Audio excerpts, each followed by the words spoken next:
একটা বোতাম, মাত্র একটা বোতাম চাপলেই 10 কোটিরও বেশি প্রাণ মুছে যেতে পারে পৃথিবীর মানচিত্র থেকে।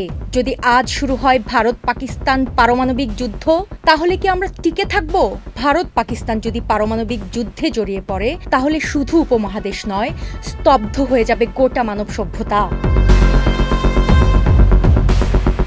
2025 সালের মে মাসে স্ট্যানফোর্ড ইউনিভার্সিটির গ্লোবাল স্ট্র্যাটেজি রিপোর্টে বলা হয়, ভারত ও পাকিস্তান যদি তাদের বর্তমান উত্তেজনার পটভূমিতে একে অপরের দিকে পারমাণবিক অস্ত্র তাক করে, তবে প্রথম 72 ঘন্টার মধ্যে মৃত্যু হতে পারে 1 কোটি মানুষের।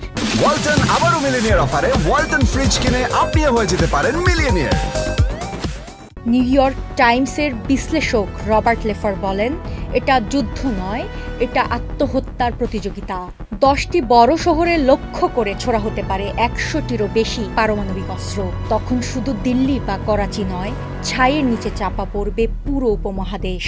এতে সূর্যের আলো ঢুকবে না পৃথিবীতে, ফসল হবে না, খাবার থাকবে না। শুরু হবে নিউক্লিয়ার উইন্টার, বৈশ্বিক শীতলতা ও দুর্ভিক্ষ।